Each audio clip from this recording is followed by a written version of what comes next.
présenter pour une modification.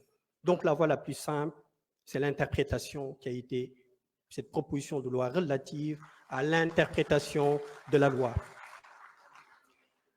Avant de venir sur cette proposition de loi, il me plairait de rappeler que, contrairement à ce que beaucoup de sachants, voire même des juristes disent, que l'Assemblée nationale n'a pas la prérogative d'interpréter la loi. C'est peut-être ignorer le droit, puisque le professeur Odosek disait que le droit est tellement important qu'il ne faut pas le laisser aux juristes. L'Assemblée nationale peut bel et bien interpréter la loi. Il y a plusieurs types de lois, loi ordinaire, loi organique, loi interprétative. Et la loi interprétative constitue une exception du principe de non-rétroactivité. Il y a les lois douces, les lois pénales douces, les lois expressément déclarées interprétatives et les lois interprétatives qui sont des lois rétroactives. Donc, l'Assemblée nationale, qui est législateur, qui est géniteur des lois, peut bel et bien interpréter la loi. Et c'est dans ce sens que le député Amadou Ba a procédé à cette proposition de loi. De quoi il s'agit? Il s'agit de préciser le sens de deux notions, une motivation politique et des manifestations. Il s'agit d'un champ d'application fourre-tout qu'il fallait nécessairement préciser et en même temps faire de sorte que cette loi soit conforme aux instruments internationaux qui ont été ratifiés, souscrits par le Sénégal. Donc, je pense qu'il n'y a pas un chat à fouetter. Cette conciliation nationale, cette cohésion nationale qui a été l'objet, le soubassement de cette loi d'amnistie ne peut se faire que si la justice est rendue. La paix, on ne pourra y atteindre que si la justice est rendue. Et donc, il faut impérativement, nécessairement rendre la justice. Merci. Merci beaucoup. Honorable Papa Tahirou Sarr, vous avez la parole. Honorable, à vous, merci. Honorable Rohey Ndiaye, vous avez la parole. Honorable Mamadou Diaw se prépare.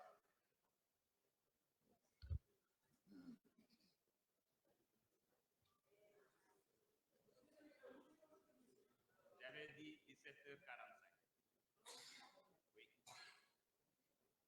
Oui.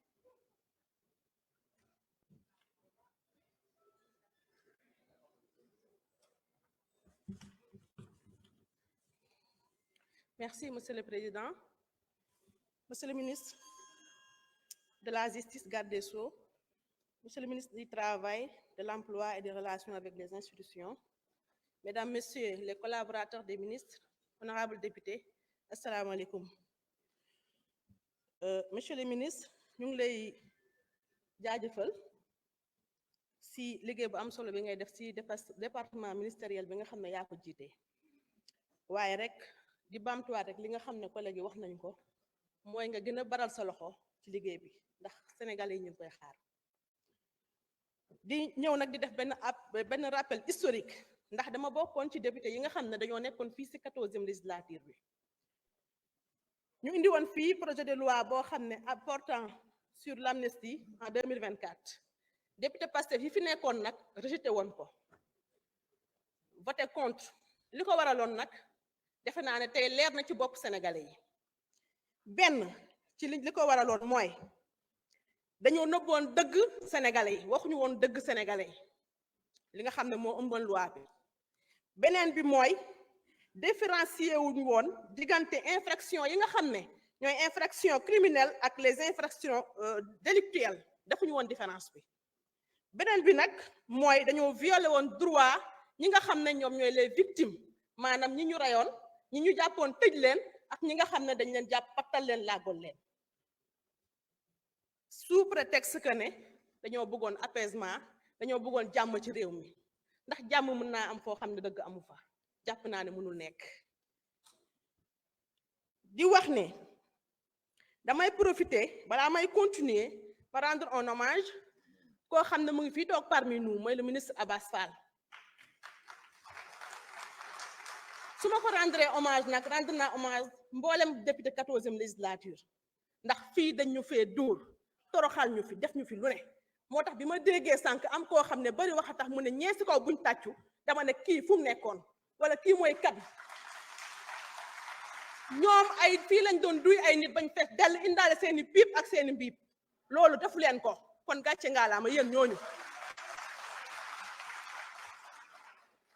may wax ne Sénégal dafa ratifier ay convention dafa signé ay convention contre les tortures et l'ensemble des conventions pour yi nga xam ne dañuy dëgmal li nga dañuy concerner li nga xam ne ni mooy la protection des droits de l'homme maanaam convention yoo xam ne nii lépp loo xam ne day salfaañe droit doomu aadama rek convention sénégalais dañ ko Sénégal da ko signé. ñuy wax ne te xam nañ ne convention yooyu ñoom ñoo sut loi yi kon Sénégal dafa obligé tënku ci li nga xam ne moom mooy convention yooyu. ci loolu aussi may féliciter sama collègue le président Amadou Ba ci courage bu am solo bi nga xam ne ni am na ko proposé ñu loi bii di wax ne constitution sénégalaise moo ko may droit en tant que député mu proposer une loi moo tax mu def ko ñu koy saluer. objectif loi bi nag lenn kese la mooy leeral setantal délit ak crime yi nga xam ne ni amoon na ci réew mi waaye setantal loi bi nga xam ne ni ñoom proposé woon nañ ko fi en 2024 bi ci beneen bi mooy apporter justice ndax dafay delloo droit victime yi nga xam ne ni ñooy les victimes des manifestations ñi ñu jàppoon tëj ñi ñu rey ak ñi nga xam dañu leen pàttal tey jii su ma xoolee ci kaw maa ngi seen ay malgré am na ñoo xam ne rey nañ leen ba pare mais fii ci kaw yëpp ay détenus politique ñoo fi toog ñu ngi leen di rendre hommage ñu ngi seen ay Azura ñoom Vito Abdoulaye Gueye di lay cyber ma nga nee tëdd mënul jóg loolu te nekk victime moom aussi li nga xam ne ni ci li nga xam ne mooy ñii toog fii suñu ginnaaw. ñuy wax ne la loi visewul kenn mais nul n'est au-dessus de la loi bi du loi Pastef loi sénégalais yi la loi peuple sénégalais la jàmm loi la boo xam day viser jàmm ci réewu Sénégal moo tax may wax ne le président Ousmane Sonko et le président de la République son excellence soo gisee dañoo bëgg a gouverner réew mi ci jàmm ak ci dëgg te nag justice mënut a am foo xam ne dëgg amu fa moo tax loi bi ñun dañ koy voter di wax picc sebo yi nga xam ne dañoo nekk fii di wax di ñu reeg wax nañu noppi ndax waratuñoo wax kii sa sans mouche nag falaa mun a yemale wax ci maa ne di gërëm di leen sant dara ngeen jëf. Merci beaucoup. Honorable Mamadou Diaw, vous avez la parole. Honorable Ramatoulaye Bodian se prépare.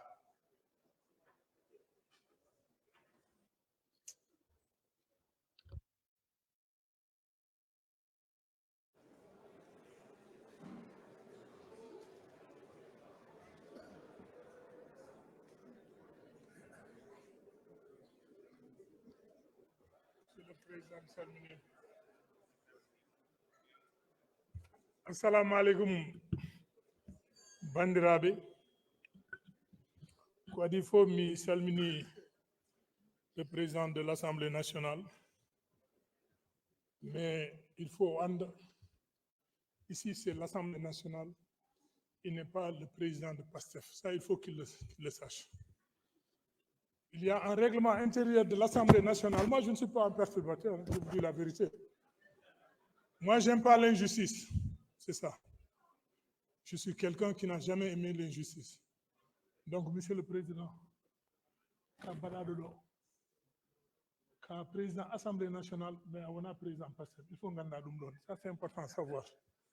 Monsieur le ministre Michel Mignon, Monsieur le ministre de la Justice, Misalmini Mahado, Misalmini délégation Mafouf, ministre Abbas Fall, Misalmini Manfé, Misalmini les honorables députés. Olo loi Gadado, interprétation, on a une interprétation et poulard, ou une fenante. Fenante Firsat. Donc non. Odo loi forani voté de han mi hala non dum don même il est où le président non le monsieur Amadou Ba numéro 2, même lui il ne croit pas à ça.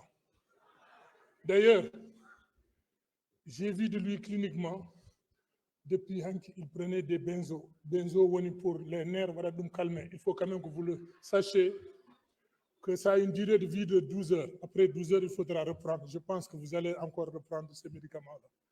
Et ko kala mi ko ngandi tan ko gonga so ƴeftiɗo o parole mo gandu ko haalata ko